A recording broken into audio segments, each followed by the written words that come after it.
Hello, Bernard. It's your friend Tor in Portland. It's about 45 degrees and raining. I really admire your choice of states. Hawaii sounds lovely right about now. I'm well. I hope you are. It's been a second.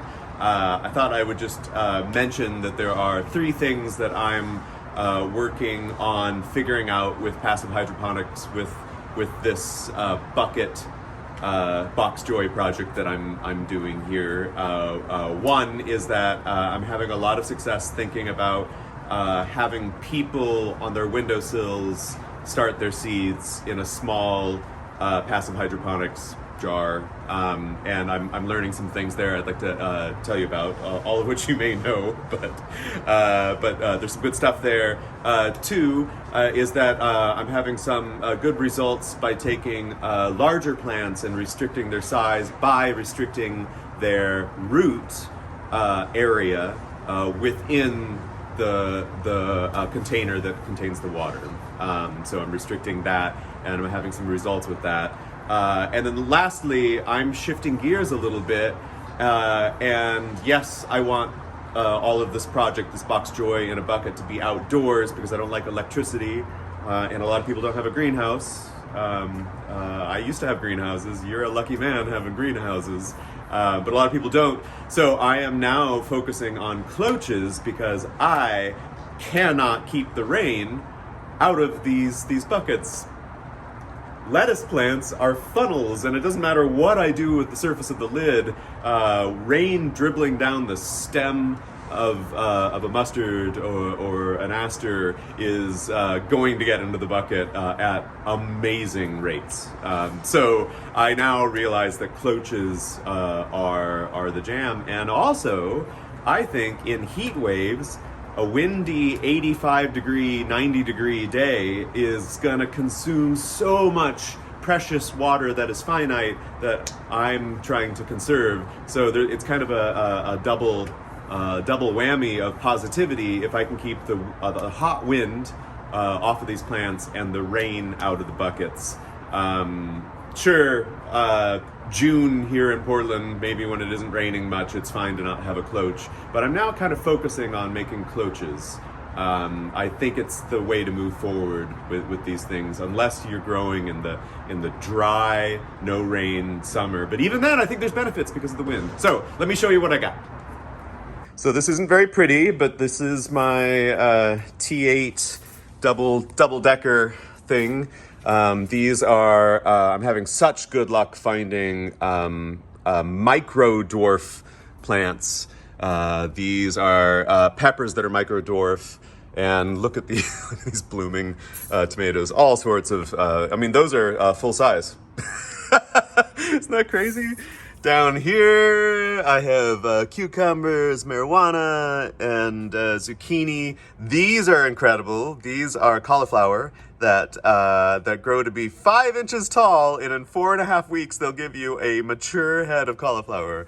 It is said that that's the truth. So this is what I wanted to mention, that I've been thinking about. A lot of people run a little fan, like you can see I'm running a fan back there, and there's a fan running there. And I'm thinking about this exposed soil, and I have a half-quart mason jar, one of these. They're actually relatively new, but I'm very fond of that for starting a head of lettuce for 3 weeks. But I'm finding, as I was suspicious, that you put a fan like that on this, and you basically have a small room humidifier, and this is the reserve for the room humidifier.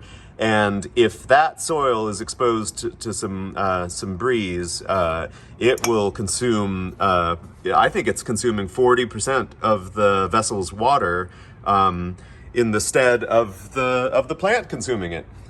So I've just been playing with covering that. Of course, people do this, and like that Arrow, what's it called? Aeropot, AeroGrow. There's a big company, hydroponic country, the company that sells little things, and they have little covers for it. And I have a whole plan for using this sign plastic as it's split in half and it's a shell. Anyway, I'll show that to you. But now I'm clearly going to try to cover that. That will, I'm feeling quite good about that. These pot plants are so, as are any of these cucuberts, they're just so thirsty. It's kind of a joke that I'm playing with these, but I'll show you why I am optimistic about buckets and these plants. I have been sticking a tube like this in the bucket, and then the plant sits right in the tube there. And this bucket has a tube. This bucket does not. This bucket's roots are running unchecked within that 5-gallon reservoir. This one is not. And check this out. This is funny. Before making this video, I checked this out. This one also has a tube. And I was like, wow, that's a pretty big plant. But of course, the roots cheated out of the out of the tube, right? But they didn't on this one, and that's easily remedied by having the tube up a little closer. There's still plenty of gas exchange, right? Between that tube. But this plant appears to be of decent health, right? So I love peas, and look at these things. They are so incredibly happy in here. My only problem is that I get so eager to eat them that I eat them before the sugar even develops. So I'm very excited to do things of this manner for cucuberts, different varieties of tomatoes, marijuana, just the things that would be super interesting to try in a smaller reservoir. This is so reasonable. You can lift it. This is reasonable. And they're thrown away in the dump, so I want to use them. And you're going to think I'm completely crazy, but this, in the stead of that 3-inch pipe that sits in the bucket, within the bucket, I'm going to have this heavy but floating. Can you already tell what this does? This is going to follow the water level down. So it's going to start restricting the roots size very small, hoping to set that plant's thoughts on size very small initially, because of course the roots can go as deep as they want, which may not trigger bonsaiing as much. And that will go all the way down to the bottom.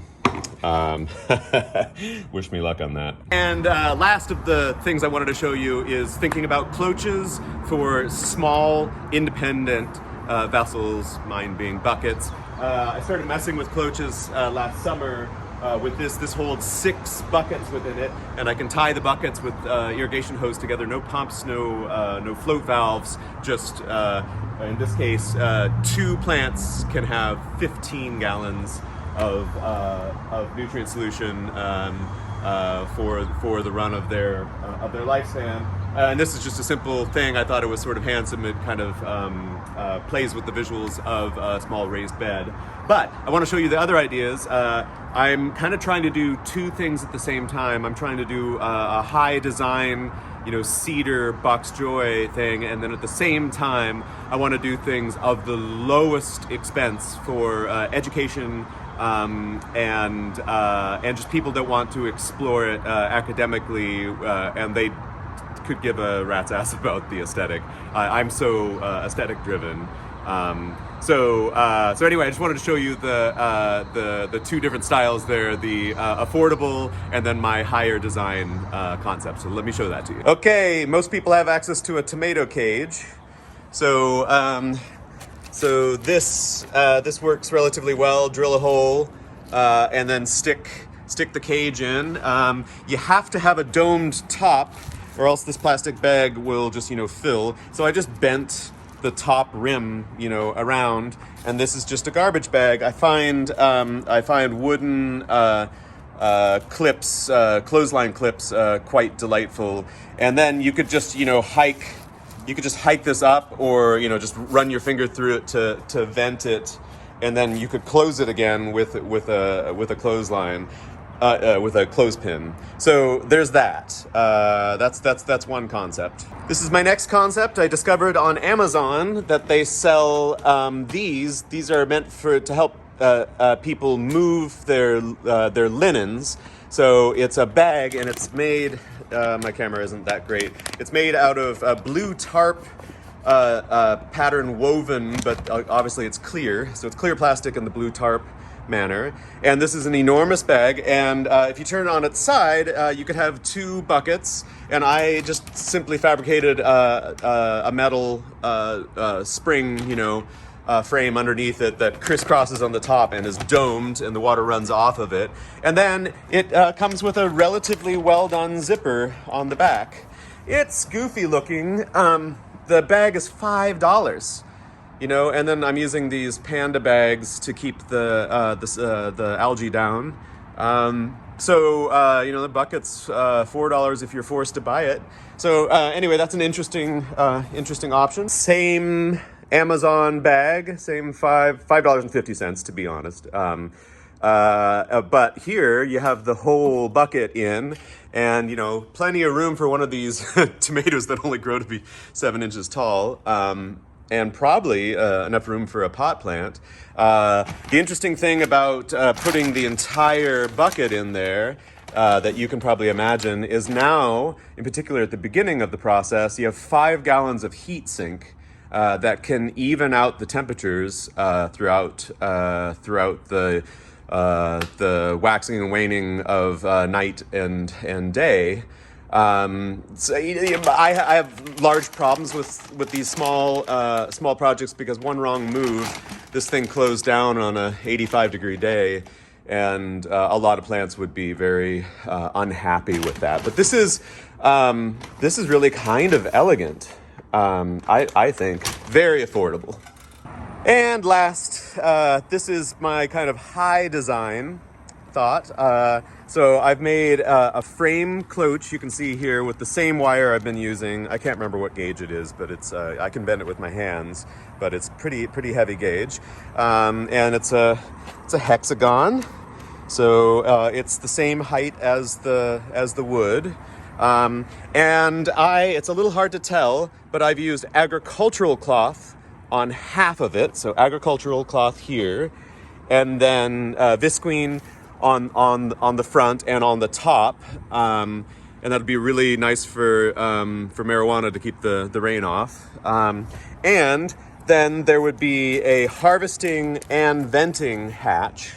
So beginning of the year, or on the shoulder seasons, fall, spring, you could have this closed down with a clothespin, or on a sunny day up, and there are the plants. And then check this out. When it heats up, you could roll it around. You can't tell here, but that's south. Oh God, Oregon. So then you got a little bit of this turned up.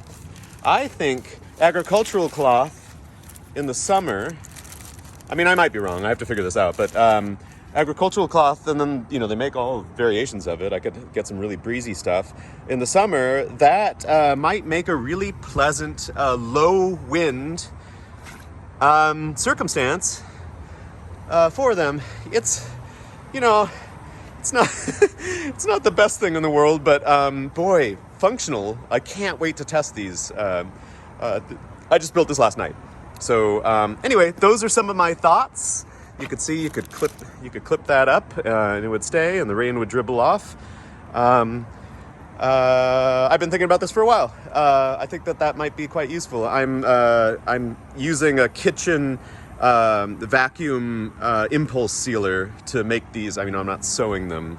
I'm impulse sealing. I'm getting pretty good at it.